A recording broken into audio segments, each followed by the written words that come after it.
Assalamualaikum warahmatullahi wabarakatuh. Waalaikumsalam warahmatullahi wabarakatuh. Apa kabar kalian semua?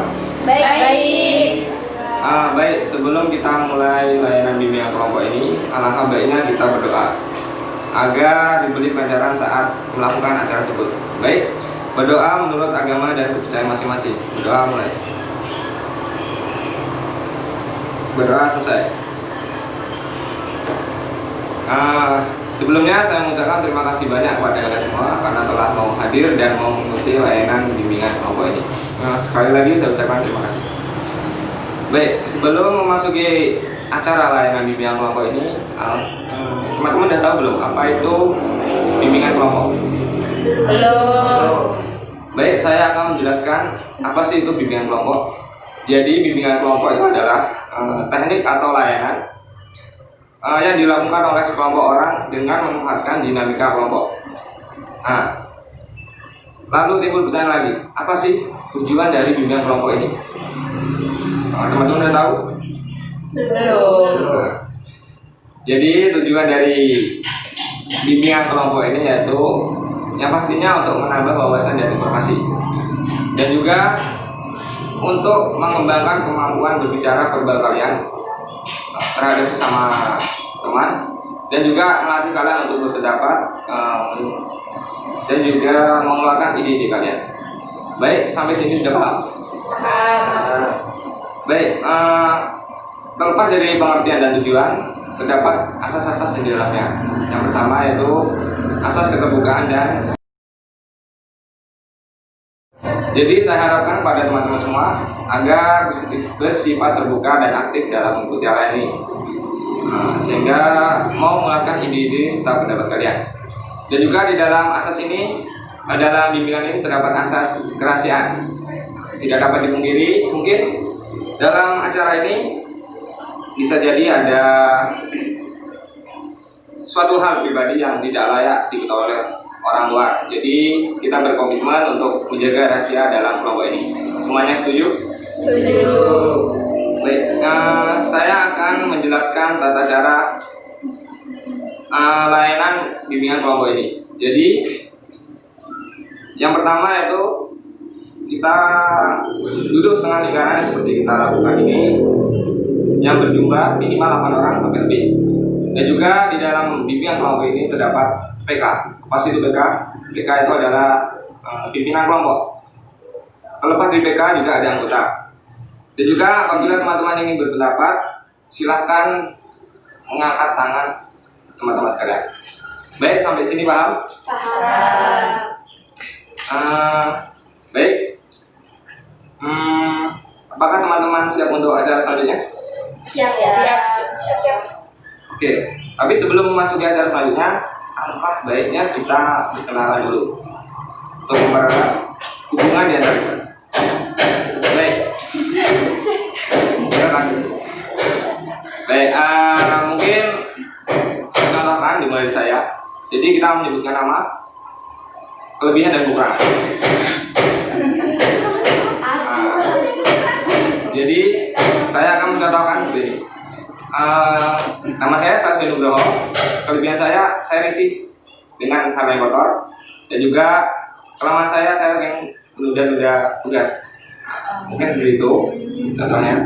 Cukup satu saja, kelebihan dan kelemahan. Jadi siapa yang ingin memperkenalkan lebih dahulu? Dari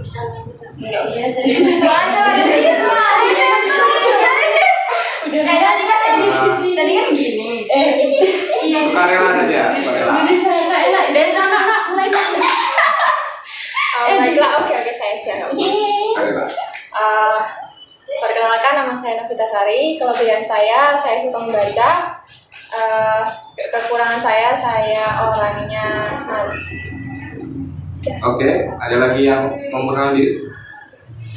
Saya Ella Ranawati. Kelebihan saya juga sama kayak dia, kayak Novi. Saya suka membaca.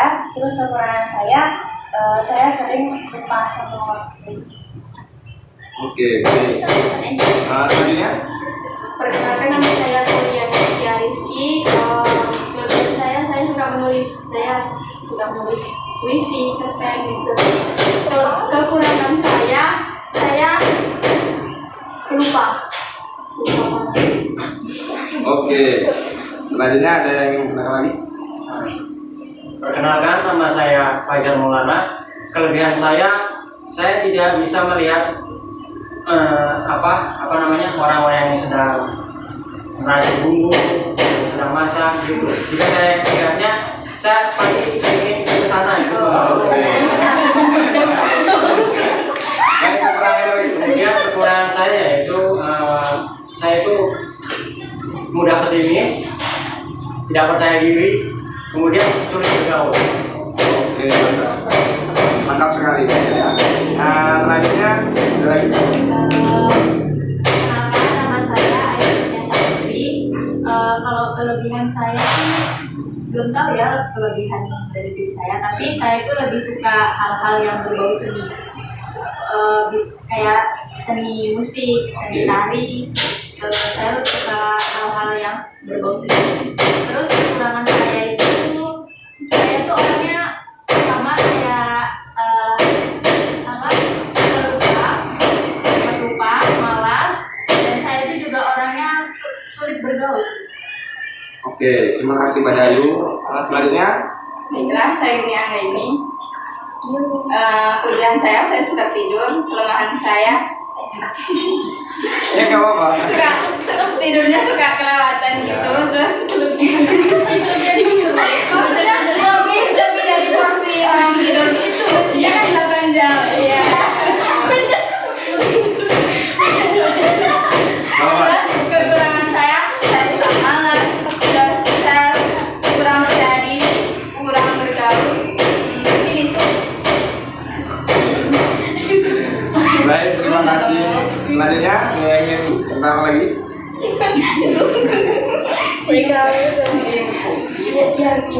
Oke. Perkenalkan, nama saya Anika Yulianti.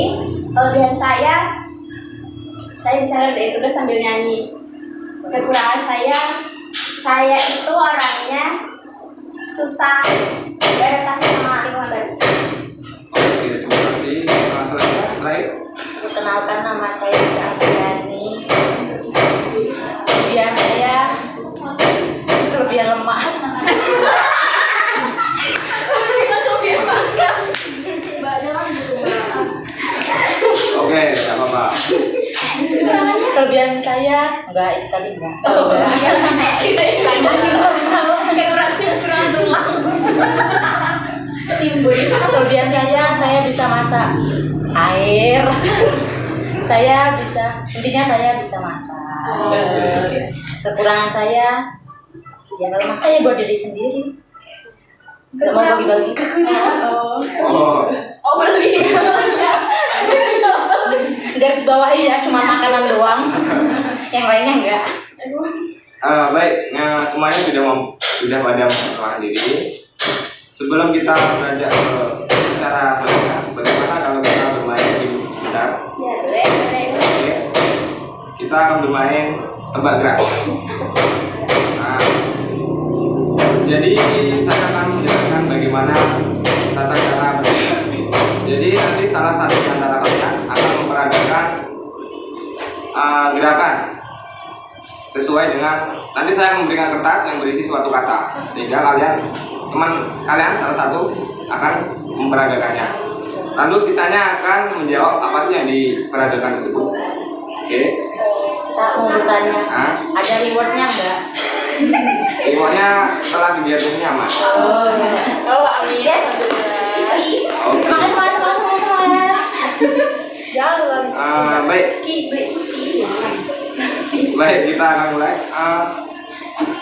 Pena. Oke. Siapa yang bersedia untuk memperagakan? Anika. Cowok aja. Iya mau lah. Yang mau? Ya, aku nggak apa-apa. Oke. Emang aku bisa. Kalau kalian nggak bisa jangan salahin aku. Awas baiknya. Jangan nengok aja, Ini yang sudah. Kiki juga ini. Kiki nggak boleh. Awas matanya. Takut. Nah, nanti ketahuan nggak kak sama Kiki? Aman. Ya Allah, bisa-bisanya. Coba nanti coba siapa? Berarti kasih Kiki dulu nggak? Ya. Wah. Coba tahu. Ayo. Udah baca ya kak. Oke, baik. Kita mulai. Oke. Saya. Kak aku. Ambil kamu.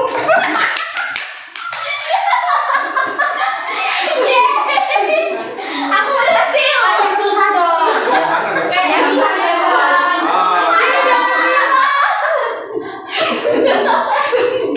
Itu bukannya masih latihan atau Latihan. Oh iya latihan. Oke latihan. Oke. Kita mulai. Aduh bentar. Aku capek. Oke, siapa yang mau praktek lagi? Aku jawab. Nah, Nono. Kamu tuh ya, Pak, situ. Nggak kali. Oh, nggak tadi ya, bisa mah. Ih, bisa dibaca itu. Aku gak ada apa kok, No? Aku juga enggak. Aku. Ya,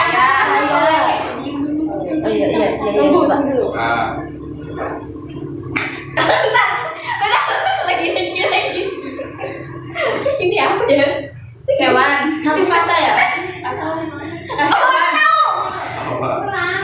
Tahu? Kelinci berjalan. Oh, kasih tahu berapa kata gitu nah. 3 kata. Aku bersembunyi di karpet. Bukan karpet. Mau makan. Coba gerak lagi. Ya, aku apa juga. Oke. Aku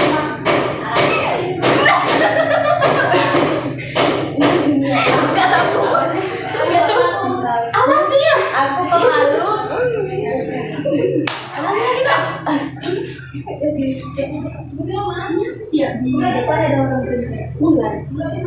Aku buaya. Aku tahu. Aku buaya darat. Iya kan? Oke. Seperti dia yang coba. Mambak buaya.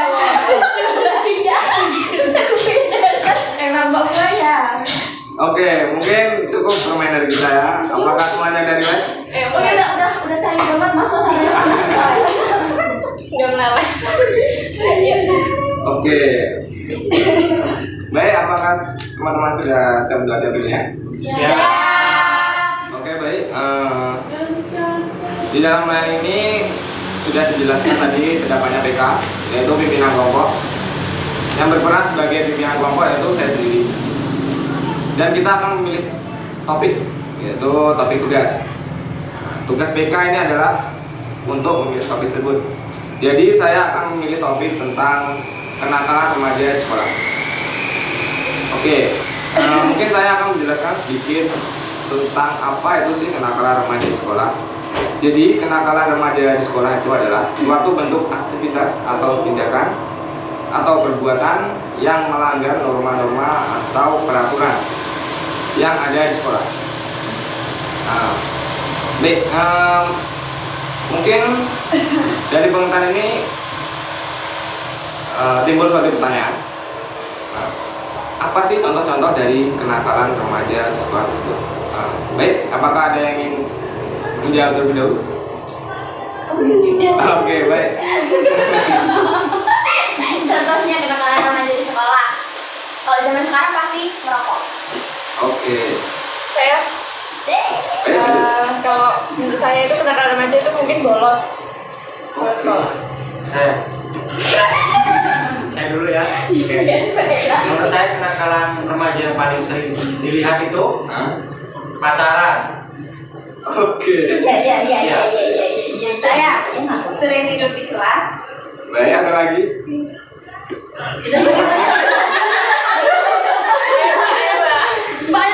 Itu kalau pas bolos itu nanti pasti kebanyakan dari mereka ini kalau nggak mau mix Oke.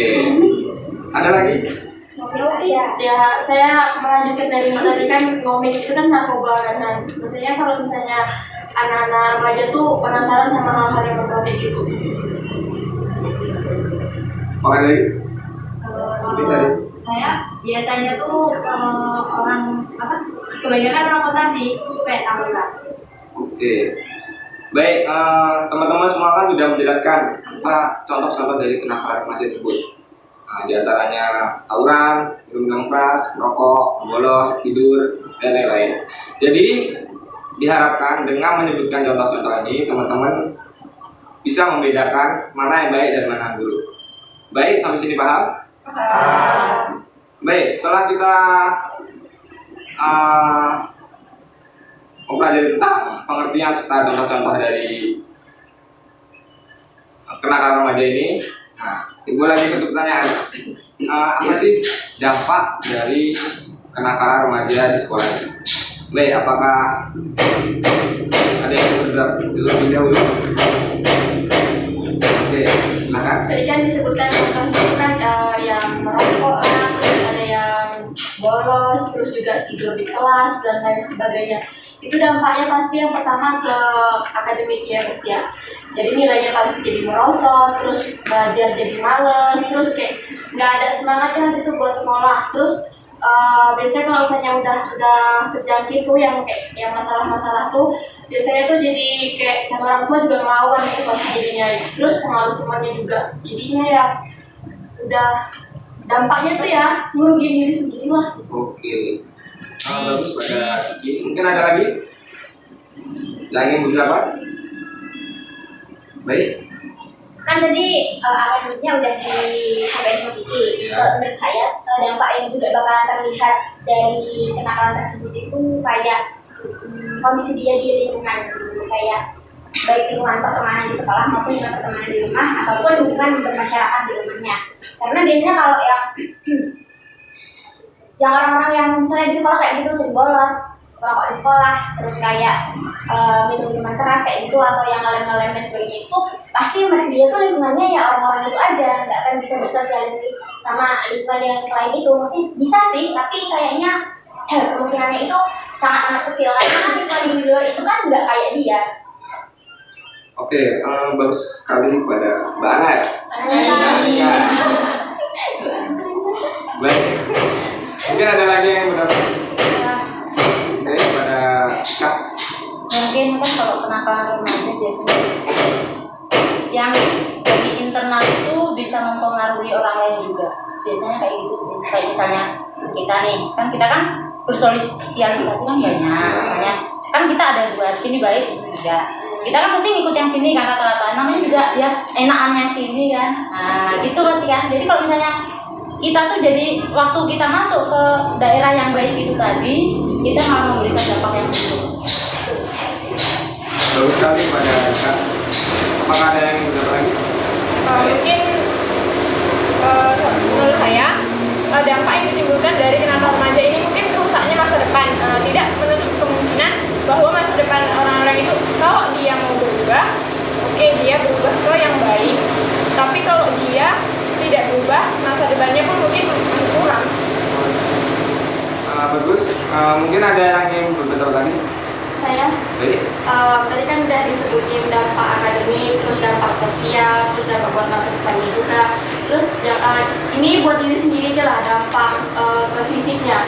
Kalau misalnya tadi yang merokok ataupun narkoba pasti kan dampaknya dia berat badannya turun banget kan drastis. Terus juga mungkin terjadi kesehatannya ya dia mungkin ya dikena sakit sesak nafas atau yang lain sebagainya. Terus juga biasanya kan misalnya narkoba itu jadi kecanduan itu nah juga tidak bagus. Terus biasanya kan anak remaja tuh suka nggak sih yang apalagi yang cowok kayak yang kemarin lagi viral tuh namanya Gisel. Nah itu pasti kan kalau misalnya nonton kayak gitu otaknya tuh jadi itu nggak sih, jadi kayak nggak bisa lagi buat fokus belajar gitu. Nah karena dia tuh udah teracuni lah yang kayak gitu tuh. Jadi memang kan harus dilawan banget gak sih yang kayak gitu tuh, karena itu tuh bisa merusak saraf-saraf gitu.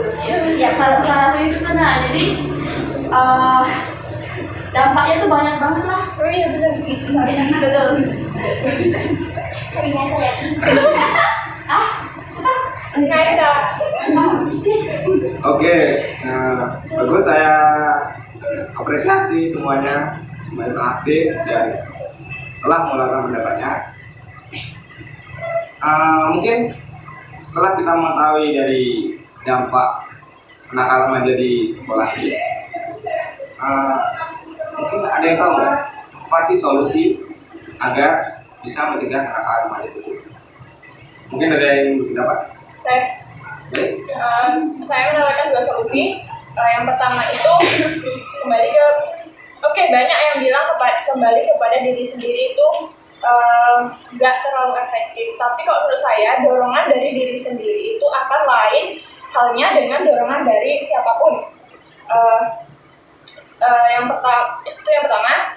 Yang solusi yang kedua itu lebih mendekatkan diri kepada Tuhan Yang Maha Esa, mengetahui atau mengakui bahwa itu perbuatan adalah perbuatan yang dosa, dan dilakukan itu akan menimbulkan mudaratnya. Mudaratnya artinya dia menimbulkan hal yang tidak baik. Saya itu sih mendekatkan diri kepada Tuhan Yang Maha Esa dan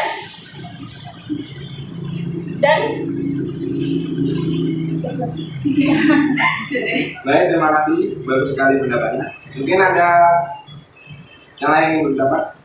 Yang lain. Oke. Jadi ngomong kata lain. Kita harus bisa memilih lingkungan. Maksudnya bukan sembarang berteman sih, tapi boleh berteman sama orang yang kayak itu nggak apa-apa, berteman sama orang yang perokok, berteman sama orang yang memakai itu nggak apa-apa, karena kan pemakai itu bukan berarti harus kita jauhi kan. Tapi kita harus bisa memilih tindakan mana sih yang bisa kita tiru, tindakan mana sih yang nggak bisa kita tiru. Apalagi kan kita udah besar nih, seharusnya kan kita juga bisa memilih, oh ini kayaknya buat aku nggak bagus deh, kayaknya nanti aku bakalan jadi rusak deh kalau kayak gitu. Terus sih kita harus kayak pandai-pandai memilih contoh yang akan kita gunakan untuk kehidupan kita. Oke. Mungkin ada yang ingin mendapat lagi? Baik, silakan. Mungkin bisa dilakukan lebih banyak hal-hal positif sih pastinya. Soalnya kan kalau misalnya kita ngelakuin hal positif kan kadang juga berpengaruh bagi kita sendiri. Ya meskipun kita bisa dikatakan sih setiap orang pernah melakukan hal positif atau negatif pernah, tapi kalau dari hal kenakalan remaja, kalau dipikir-pikir itu tuh hampir mungkin rata-rata remaja pernah melakukannya. Berarti kan kita harus gimana sih buat menanggulanginya itu, ya mungkin bisa kayak kita mencari hobi baru, tapi yang pasti itu positif buat kita. Oke. Bagus sekali tadi. Mungkin ada yang terakhir dapat? Oke, silakan. Kan faktor-faktor yang bisa menumbuhkan sifat itu kan juga dari teman sebaya nggak sih?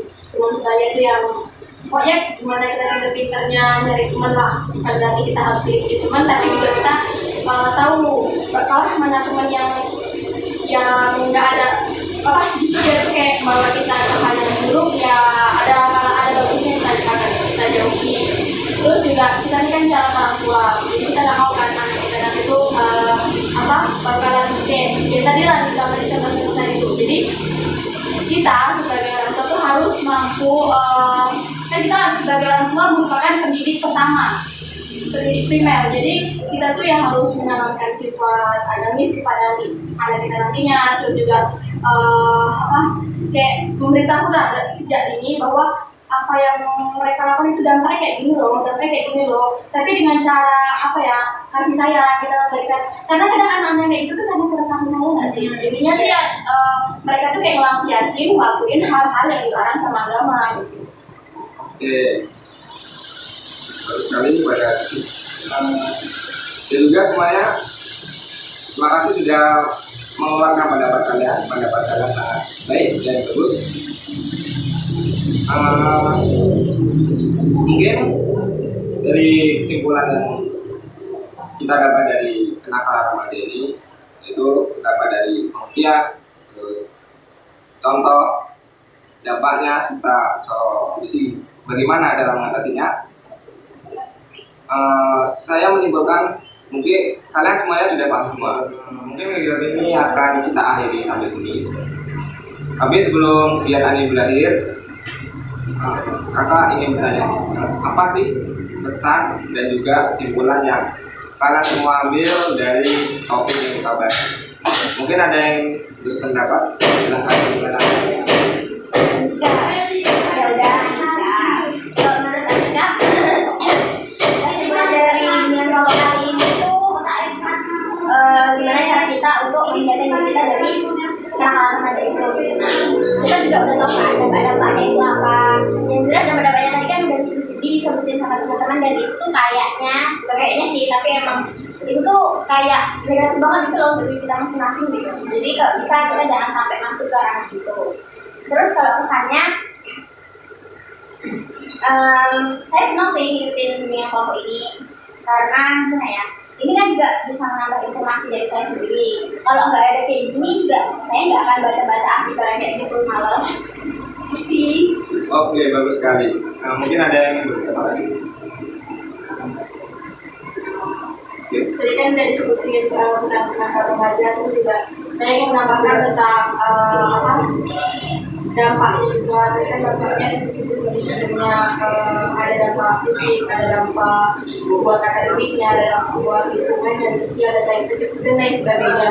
Terus kesan misalnya berikut ini, pertama jadi kayak apa ya, melatih public speaking juga, seperti kayak bagaimana cara mengolah kata yang baik. Terus juga mengikuti kayak gini kan jadi tahu apa namanya yang sebelumnya kita nggak tahu, yang menambah pengetahuan lah. Oke, bagus sekali Kak Diki. Ada lagi mungkin? Kesimpulan dari bimbingan konseling pada sore hari ini, menurut saya itu menambah pengetahuan untuk kita atau semuanya. Terus bahwa kenakalan remaja ini memang sangat tidak baik bagi remaja. Di sini kita mahasiswa sebagai yang rata-rata itu di sini orang-orang ini adalah calon guru. Jadi di sini kita juga harus meningkatkan atau menipiskan gimana sih caranya untuk menipiskan angka kenakalan remaja ini. Maka dari itu mungkin kita harus membuat strategi pembelajaran yang tidak membuat bosan siswa, jadi dia tidak bolos atau nakal atau ini itu gitu, atau merokok atau yang lainnya. Kalau pesan-pesannya itu, saya senang di sini bertemu dengan orang-orang baru, saya juga bisa mengenal orang-orang baru, saya jadi seperti tadi dikatakan bahwa bisa melatih public speaking dan pengalaman kata. Oke, bagus sekali kesimpulan dan saran dari Novita. Oke, sampai sini apakah ada yang ingin ditanyakan? Saya apa konseling ini akan berlanjut atau bukan? Oh iya, maksud saya apa bimbingan kelompok ini akan berlanjut atau tidak? Mohon maaf saya. Oke, tentang lanjut atau tidaknya mungkin kita bermusyawarah kapan waktu dan tempat yang akan kita lakukan untuk selanjutnya. Baik, akan ada opsi ini untuk besok atau minggu depannya lagi, kalau pilih mana? Saya minggu depan. Ya. Oke, semuanya Pak setuju untuk minggu depan kita melakukan bimbingan kelompok lagi. Oke. Baik, kegiatan kita akan berakhir di sini. Tapi sebelum kita berakhir, kakak akan menyimpulkan sedikit dari hasil topik yang kita bahas pada saat ini, yaitu kenakalan remaja di sekolah. Jadi kesimpulan dari topik ini adalah kenakalan remaja di sekolah ini sangatlah tidak baik bagi diri kita ataupun orang lain. Nah, oleh sebab itu, mari kita jaga bersama-sama dan mencegah agar kenakalan remaja tersebut tidak terjadi pada diri kita, keluarga ataupun teman-teman kita. Baik, mungkin cukup itu semua dari kakak. Oke. Sebelum acara ini berakhir, alangkah baiknya kita berdoa karena telah diberi kelancaran saat kita menjalankan acara ini. Baik, berdoa menurut agama dan kepercayaan masing-masing. Berdoa, mulai.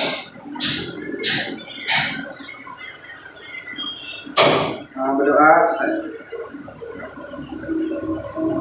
Baik, saya ucapkan terima kasih banyak kepada kalian semua karena telah mau hadir dan mau mengikuti acara layanan bimbingan kelompok ini.